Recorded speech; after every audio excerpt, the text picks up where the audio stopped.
24절에서부터 41절까지의 말씀, 구약성경 592면입니다. 이 말씀을 저와 함께 교독하시겠습니다. 제가 먼저 읽겠습니다.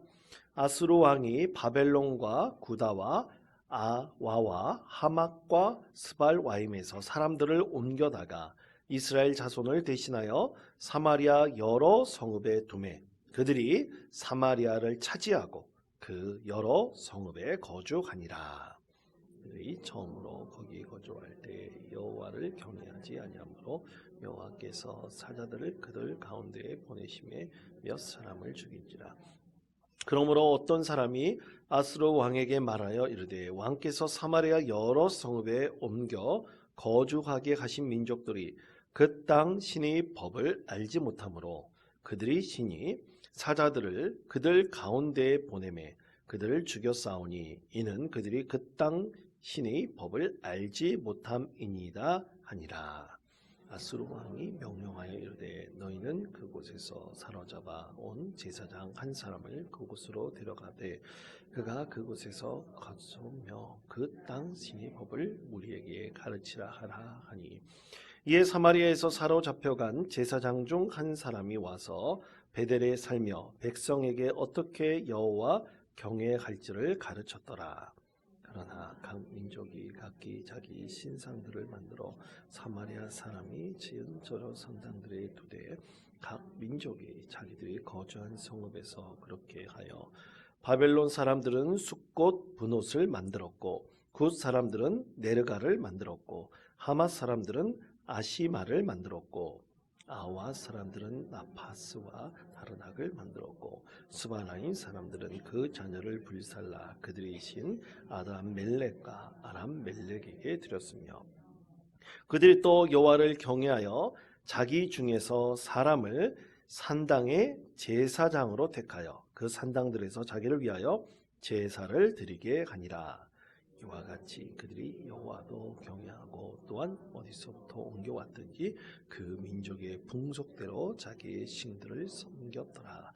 그들이 오늘까지 이전 풍속대로 행하여 여호와를 경외하지 아니하며 또 여호와께서 이스라엘이라 이름을 주신 야곱의 자손에게 명령하신 율례와 법도와 율법과 계명을 준행하지 아니하는도다.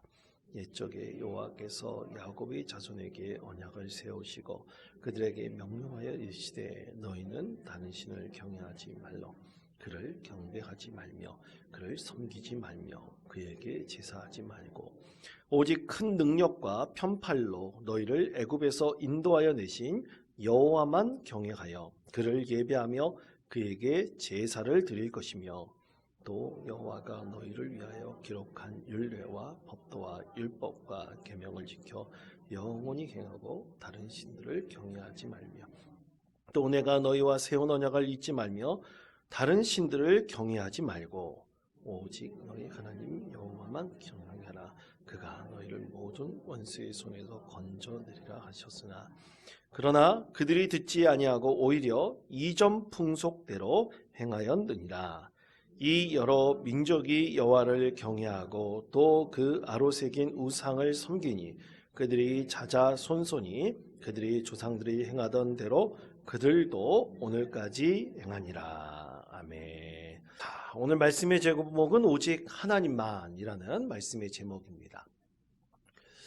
여러분 앞으로 우리가 지금부터 우리가 살고 있는 지금으로부터 이루어질 앞으로 미래 과연 어떤 미래가 펼쳐질까요? 당장 그 미래가 이제 멀지 않습니다. 지금부터라도 이루어질 수 있는 일들입니다. 과연 어떤 미래가 펼쳐질지 동영상 하나를 한 1분짜리 동영상인데요. 한번 잠깐 시청해 주셨으면 좋겠습니다.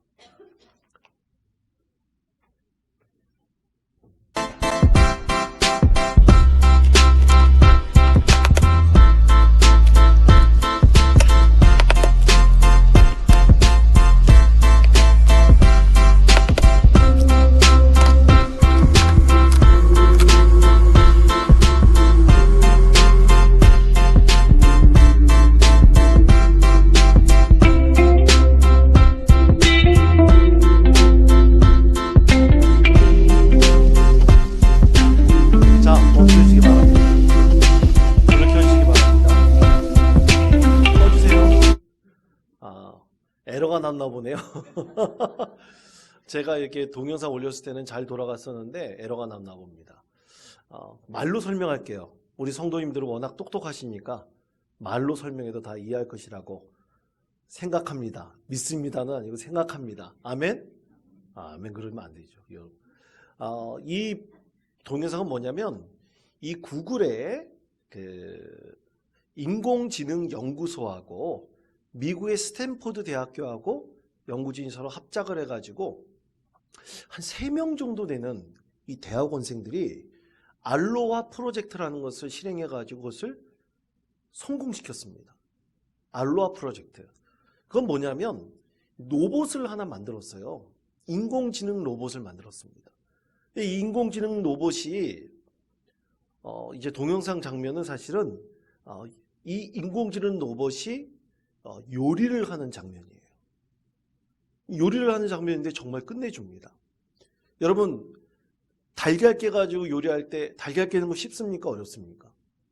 이 깨는 거 그렇게 쉽지 않아요. 이거 깨는 잘못하면 노른자 다 깨져버리고 막 그러는데 이 로봇이 달걀도 잘 깨고 잘 버무려가지고 계란말이 같은 것도 만들고 또 치킨 요리도 만들어내는데 그것이 아주 기가 찹니다. 사람이 요리사 하는 것과 똑같이 그 레시피를 만들어내는 거예요. 또 이 로봇이 청소도 합니다. 그리고 이 로봇이 인간이 좀 귀찮다고 생각하는 집안 여러 가사 일들을 스스로 척척 해내는 거예요. 이러면 참으로 놀랍죠. 어떻게 이게 가능할까? 어떤 프로그램을 짜가지고 이 프로그램대로 움직이는 것인가? 그런 게 아니에요. 이 로봇을 개발한 이후에 이 로봇에게 이 가사 노동을 시킬 때 있어서 이것을 AI 그 기술을 이용해서 학습을 시켰습니다. 예를 들어서 자 이제 청소를 한다고 생각을 해보세요. 청소를 하면 이제 사람이 빗자루로 들고 또 빗질을 하고 또 이렇게 거울로 닦고 그럴 거 아니겠습니까? 뭐 이런 것들을 이 로봇이 그대로 사람의 행하는 것과 똑같이 따라하도록 만들었어요. 그래서 한 50번에서 100번 사이 정도를 똑같이 반복을 시키면 이 로봇이 그것을 스스로 학습을 해가지고 이 AI 인공지능을 통해 스스로 학습을 해가지고 그것을 그대로 행하는 거예요. 청소하는 것을 그대로 행하는 겁니다. 한 80% 이상을 한 50번에서 100번 정도 사이를 반복을 한다면 80% 이상을 정확하게 맞춰서 한다는 거예요. 그러면 한 100번 이상, 200번 이상 사람이 반복해주면 어떻게 됩니까? 거의 90% 이상을 정확하게 그대로 이 로봇이 인공지능을 가진 로봇이 그대로 행한다는 거예요. 요리하는 것도 마찬가지입니다. 똑같이 그렇게 학습을 시켰어요. 그랬더니 스스로 계속 학습을 해가지고 요리하는 것을 거의 정확하게 어떤 어긋남이 없이 그대로 해낸 것을 이제 밝혔다고 합니다. 근데 이 로봇의 가격이 얼마냐? 미화로 약 2만 달러에서 3만 달러 정도가 한대요. 그럼 우리나라 돈은 얼마입니까? 한 3천만 원에서 4천만 원 정도 되는 거예요. 여러분 자동차 한 대 값이죠. 중형 자동차 정도 한 대 값 정도 됩니다. 여러분 이런 로봇이 만약 시중에 팔린다고 생각을 해보세요. 여러분 사겠습니까? 안 사겠습니까? 아마 돈 있는 사람들 살지 몰라요. 우리 이수민 집사님 1구역장 되셨는데 이제 음식점 하시지 않습니까? 하시지 않습니까? 그러면 아마 이 회 써는 것도 이게 자기가 맘대로 할 수 있으면 아마 이 로봇이 촉촉촉촉 해나갈지 몰라요. 그런 시대가 지금 도래하고 있습니다. 아니 곧 시작된다는 거예요. 그런데 여러분 이 요리사, 가사 도우미 이런 것들이 앞으로 필요 없는 시대가 몇 년 안에 온다고 생각을 해보십시오. 얼마나 많은 변화가 우리 삶의 자리에서 급격히 일어나겠습니까? 우리 식당에서 일하시는 분들 계시잖아요. 식당에서 일하시는 분들 아마 그 직업이 금세 사라질지도 모릅니다. 엄청나게 많은 변화가 일어나고요. 특히 인간이 하고 있는 여러 가지 이 노동, 특히 일로서 하는 이 모든 직업들이 급격하게 사라질지도 몰라요. 만약 우리가 좋아할 수만은 없는 일인 것이죠. 자, 그럼 앞으로 인간들이 무엇을 해야 될까요? 아마 우리가 해야 될 일은 점점 많이 줄어들 것입니다. 요즘에도 지금 마찬가지예요. 여러분, 요즘에 우리 이렇게 보면 이게 특별 새벽 기도회, 신년 특별 새벽 기도 있지 않습니까? 여러분, 이거 예전 같았으면 어떤 기획사에 맡겨가지고 디자인 비용도 물고 그렇게 하고 프린트하고 한 시간이 한 일주일 정도 걸릴 거예요. 요즘에는 일주일이 걸리지도 않습니다. 디자인 비용 물지도 않아요. 그냥 입력만 해주면 그 디자인이 그대로 나오게 되고요. 그리고 출력만 할 수 있도록 하면 훨씬 저렴한 가격에 이 디자인 같은 걸 할 수 있습니다. 책도 마찬가지예요. 책도 개인이 혼자 출판할 수도 있습니다. 편집하는 거 그렇게 어렵지 않게 어떤 인공지능 프로그램들이 제대로 개발된다면 몇 가지 명령어만 하면 그대로 쫙 책도 한 권 출판할 수도 있어요. 지금도 광고 시장에서 많은 디자이너들이 그래픽을 전공한 사람들이 일자리를 잃어가고 있습니다. 할 일이 없어요. 왜냐하면 이 모든 일들은 로봇들이 또는 컴퓨터가 또 인공지능 프로그램의 앱들이 다 감당하고 있는 거예요. 음식점 여러분 가보십시오.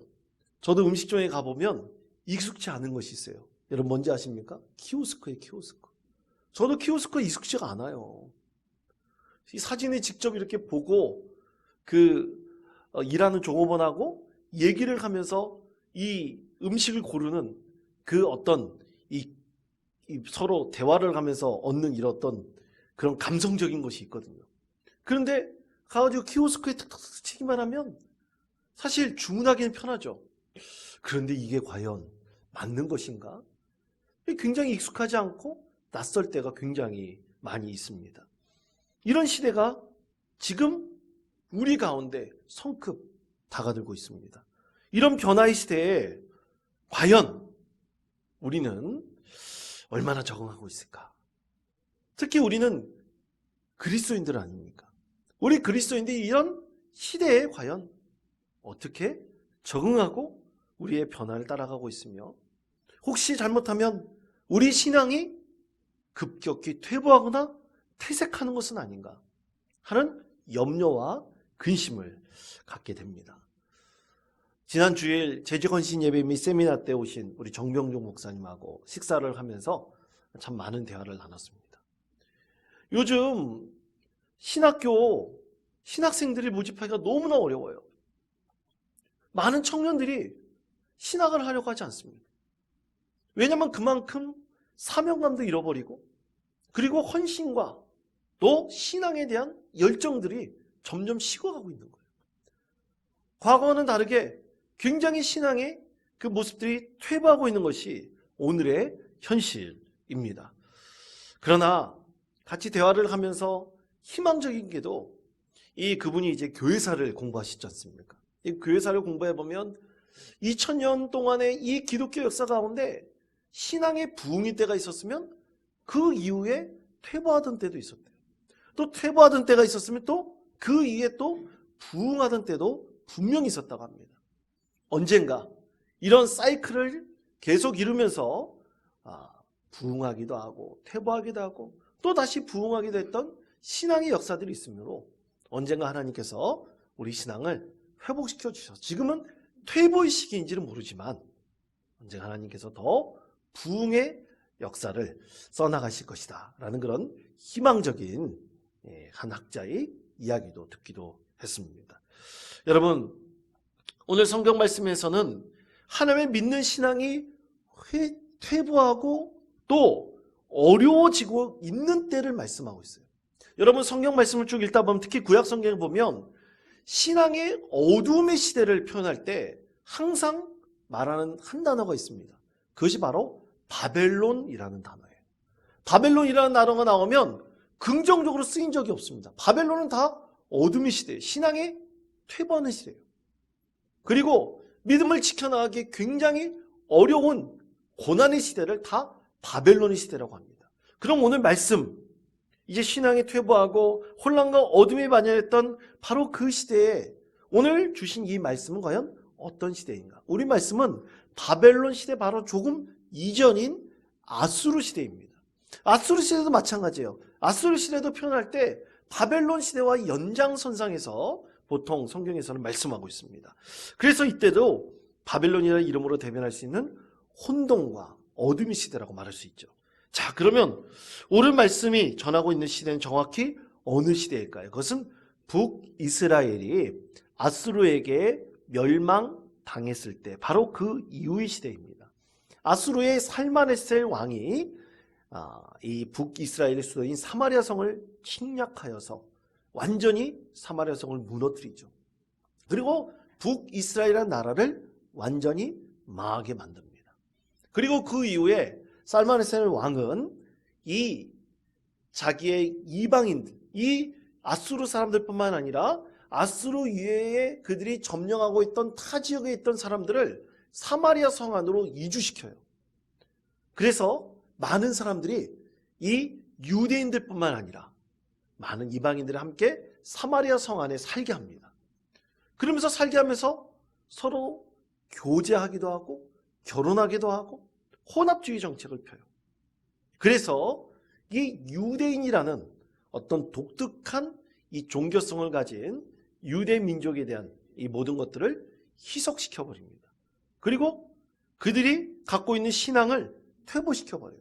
그래서 이민 정책을 쓰고 혼혈 정책을 쓰고 종교 혼합 정책을 써가지고 이 유대인들이 가지고 있는 어떤 종교성을 점점 퇴색시켜가고 있었습니다. 근데 그런 사이에서 시작된 말이 있었습니다.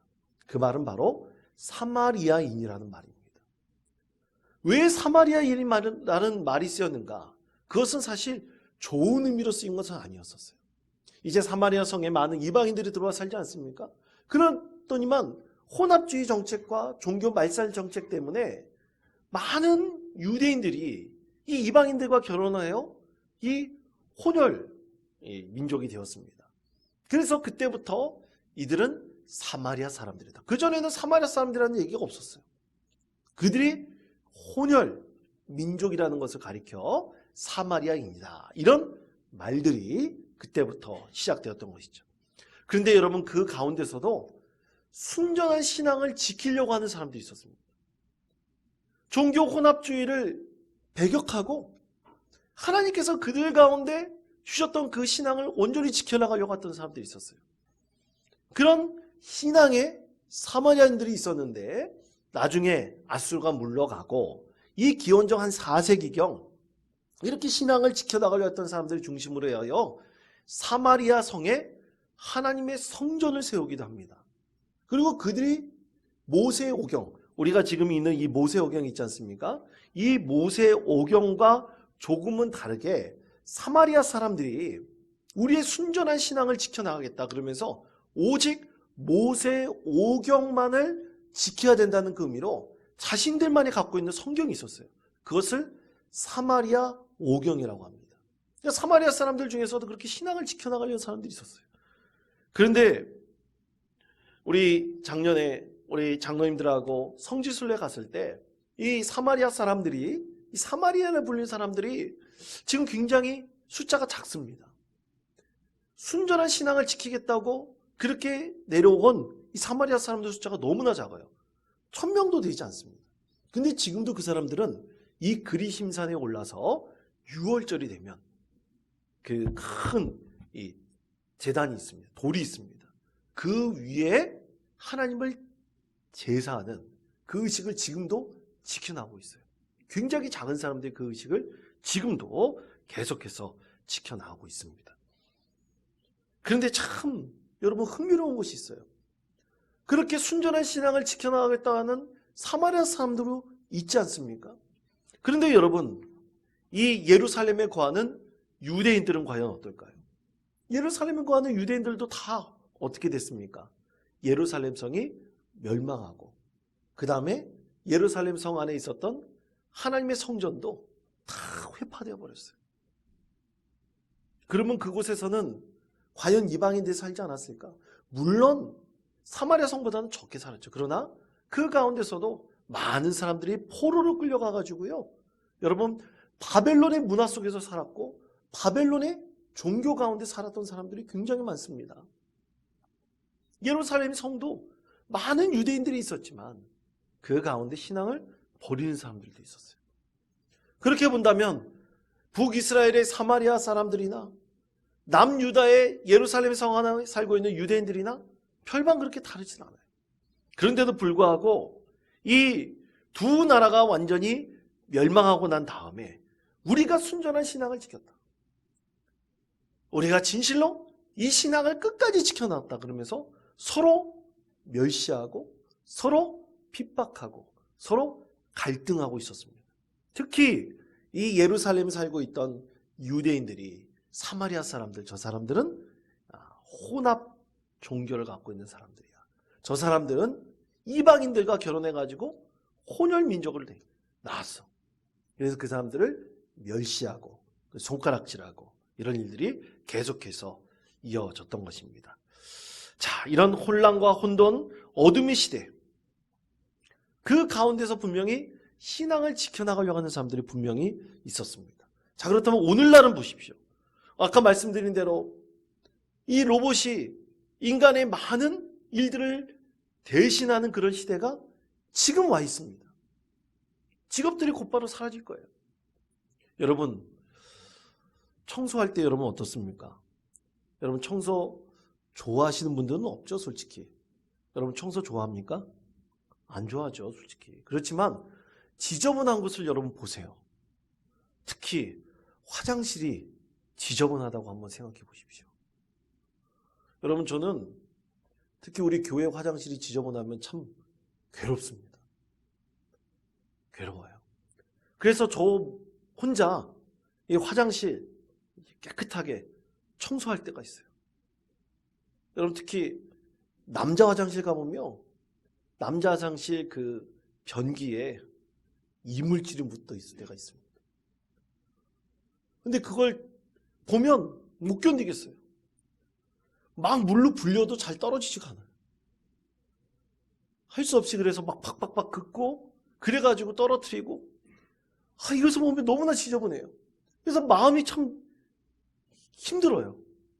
그래가지고 그것을 청소하고 난 다음에는요, 이상하게 희열이 느껴집니다. 제가 이상한 거예요. 여러분, 청소할 때 더러운 것을 깨끗이 치우면 이상하게 기분이 좋습니다. 여러분, 그렇지 않습니까? 특히 하나님의 성전에 더러운 것이 있으면 그것을 깨끗이 치우면, 또 휴지 같은 거 지워서 쓰레기통에 버리면 이상하게 마음이 편해요. 그런 것들은 여러분 우리가 갖고 있는 마음, 심령이 있는 감성적인 것들이에요. 그런데 여러분 그런 것들도 다 로봇이 대신한다고 해보세요. 사람이 하는 일들 다 대신한다고 해보세요. 더러운 거 깨끗이 치워냈을 때 그때 마음에 갖는 어떤 이 마음의 만족감, 이런 것들 과연 다 잊어버려 버리는 거 아닙니까? 사라져 버리는 거 아닙니까? 과연 기술 문명이 발전하고 인간을 대신할 수 있는 것들이 많이 생긴다 할지라도 그것이 과연 우리에게 진정한 평안을 줄 수 있을지, 그것은 의문입니다. 오히려 다른 것으로 인해서 우리 심령이 더욱더 혼돈과 혼란 가운데 빠질지도 몰라요. 오늘의 시대가 바로 그렇습니다. 이것은 과거 수천 년 전에 바벨론이라는 이름의 그 혼란과 혼돈, 어둠에 대신하는 그 이름처럼 오늘도 그런 시대가 지금 우리 가운데 다가들고 또 이루어지고 있는지도 모릅니다. 그러나 성도 여러분, 이제 과거의 바벨론에서의 그 혼돈의 시대보다 오늘날 우리가 겪어야 될 혼돈의 시대가 몇 배나 더 심각할지도 몰라요. 그러나 우리는 이럴 때일수록 우리 신앙의 순전함을 지켜나갈 수 있어야 합니다. 왜냐하면 우리는 언젠가 마지막 때 누구의 심판대 앞에 섭니까? 하나님의 심판대 앞에 다 서게 되어 있어요. 우리는 개인적인 종말을 넘어서 이 세상의 진정한 종말일 때 바로 예수 그리스도께서 이 세상에 오신다는 것을 분명히 알고 있습니다. 다 하나님 심판대 앞에 서게 되어 있어요. 그럴 때 우리가 우리로부터 또 우리 자손들, 앞으로 신앙을 이어갈 우리 후손들에게 신앙을 지켜나가도록 하고, 또 그래서 우리가 하나님의 심판대 앞에 우리가 개인적으로 섰을 때 우리의 구원을 얻는 믿음의 성도들이 분명히 되어야 할 것이라고 믿습니다. 자, 그렇다면 우리가 어떻게 이런 혼란과 혼돈의 몇 배 과거보다 더 심각한 시대가 우리 가운데 임할 수도 있는데, 이때 우리가 어떻게 신앙을 온전히 지켜나갈 수 있을까? 오늘 성경 말씀에서는 몇 가지 교훈을 우리에게 말씀하고 있습니다. 첫째는 하나님을 섬기는 법을 배워야 합니다. 저를 따라 주시기 바랍니다. 하나님의 섬기는 법을 배워야 합니다. 하나님을 섬기는 법을 배워야 합니다. 자, 열왕기하 17장 27절에서부터 28절까지 말씀 우리 다 같이 한 목소리로 읽겠습니다. 아수르 왕이 명령하여 이르되 너희는 그곳에서 사로잡아 온 제사장 한 사람을 그곳으로 데려가되 거주하며 그 땅 신의 법을 무리에게 가르치게 하라 하니, 이에 사마리아에서 사로잡혀 간 제사장 중 한 사람이 와서 베델에 살며 백성에게 어떻게 여호와 경외할지를 가르쳤더라. 아멘. 자, 아수르의 살마네셀 왕이 북이스라엘 사마리아 성을 다 점령해 버려가지고 그곳에 이방인들을 이제 이주시켜서 살게 했어요. 그렇게 인종 혼합 정책을 폈습니다. 그러다 보니까 그들이 옛날부터 섬겼던 신들도 다 가지고 들어온 거예요. 그 문화와 종교를 다 가지고 들어와요. 그런데 하나님을 섬기는 것도 분명히 이 북이스라엘 안에 있는데, 하나님을 섬기는 것을 완전히 이 사마리아인들도 잊어버리고, 그리고 이방인들도 잊어버렸어요. 하나님이 섬기는 것이 사라져버렸어요. 그때 하나님께서 진노하셔서, 오늘 말씀대로 본다면 하나님께서 사자들을 일으켜가지고 사자들을 풀어요. 그래서 사자들이 사람들을 물어 죽이는 사건이 일어났습니다. 이 사건을 접하고 아수르 왕이 크게 두려움을 얻게 됩니다. 아, 이것은 그 땅, 북이스라엘 땅에 하나님을 섬기던 것들을 못하게 했기 때문에, 하나님을 섬기지 못했기 때문에 일어난 일이라는 두려움을 갖게 됩니다. 그래가지고 오늘 말씀대로 본다면 자기가 포로로 끌려간 유대인들 중에서 레위인 중 제사장을 한 사람을 급히 세워가지고 다시 사마리아 성으로 돌려보내요. 그래서 이방인들에게도, 그리고 이 사마리아에 살고 있는 유대인들에게도 다시 하나님을 제사하고 예배하는 법을 가르치게 합니다. 다시 예배하는 것을, 섬기는 법을 가르치도록 합니다. 그렇게 하나님을 섬기는 법을 이제 가르치게 했을 때 이 사자가 물어 죽이는 이 모든 재앙들이 물려갔다는 것을 분명하게 말씀을 합니다. 참으로 놀라운 일이죠. 이 사마리아 성 안에서 이런 일들이 이방인들까지 있었다는 것은 참으로 놀라운 일입니다. 그렇습니다. 신앙을 지키는 기초는 여러분 가장 기본부터 우리가 해야 됩니다. 가장 기본이 뭡니까? 예배하는 거죠. 가장 기본이 뭡니까? 말씀을 읽는 거죠. 가장 기본이 뭡니까? 기도하는 거예요. 그런데 우리 그리스도인들이 예배하고 말씀 읽고 기도하는 것을 하지 않는다면 그것은 그리스도인이라 말할 수 없을 것입니다. 여러분, 이것이 가장 신앙의 기초이죠. 1층 게시판에 가보면 이 전도사님이 작년에 이 성경 통독하고 또 그 다음에 말씀 공부를 했던 분들 이 이름을, 명단을 이렇게 붙여놨습니다. 여러분, 이런 분들이 있기 때문에 교회는 점점 신앙을 든든하게 세워갈 수가 있는 것입니다.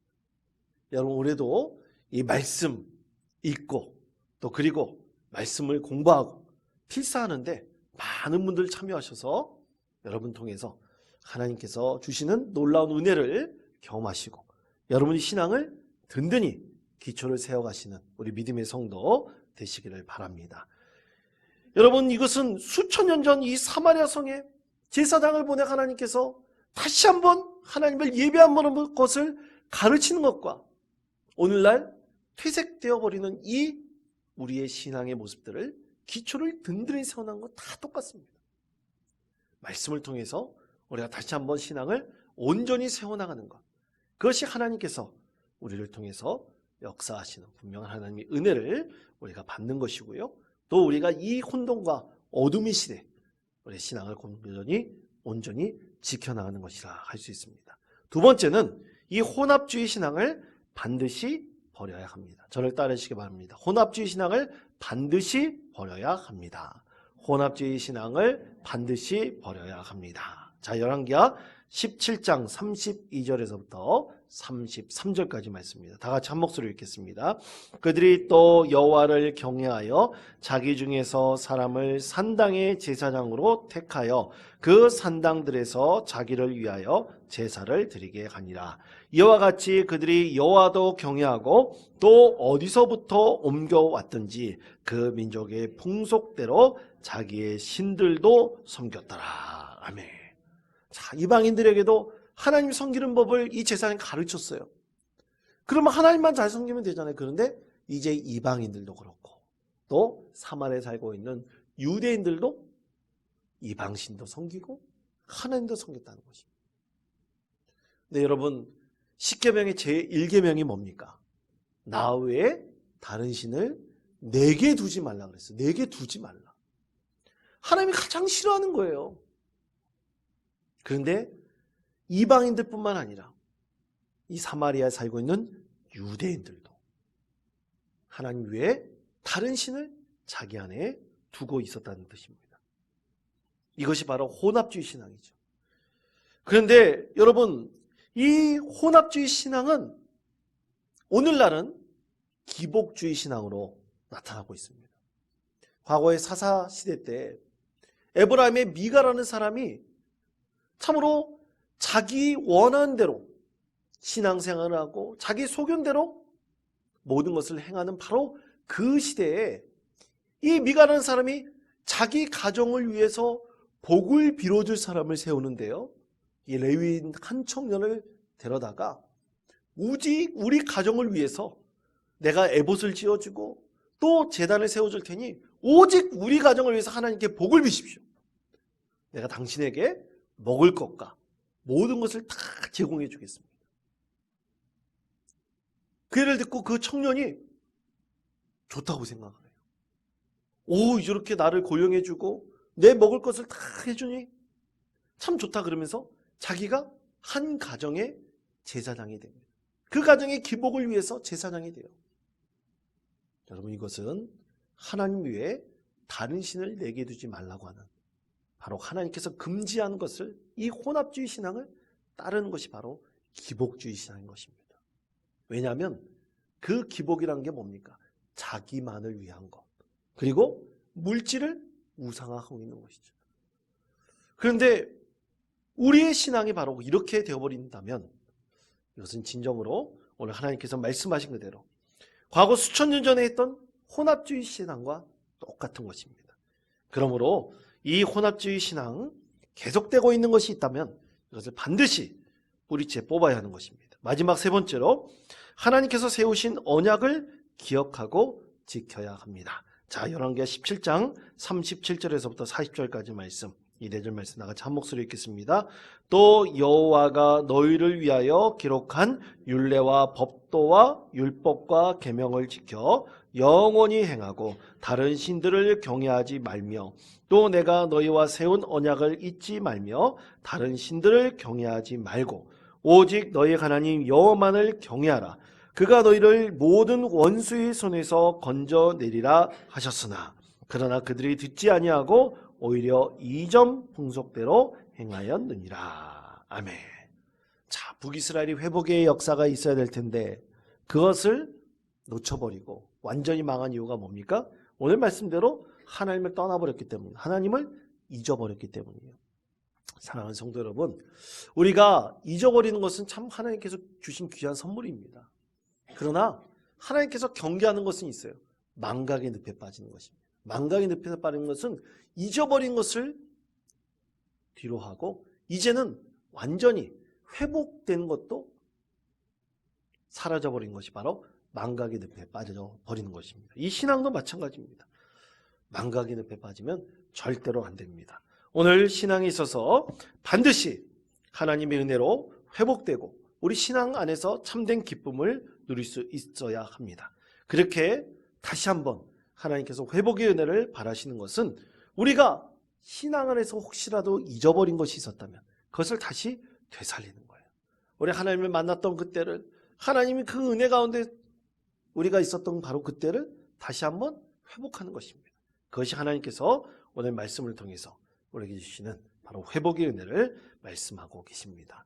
사랑하는 성도 여러분, 오늘 우리에게 주신 이 말씀을 온전히 기억하시기를 바랍니다. 우리 시대, 이 어둠의 시대에 진정으로 이 신앙을 지켜나갈 수 있는 것이 과연 무엇인지 우리 세 가지 교훈을 우리 깊이 생각하시며 믿음 가운데 승리하는 복된 성도 되시기를 간절히 축원드립니다.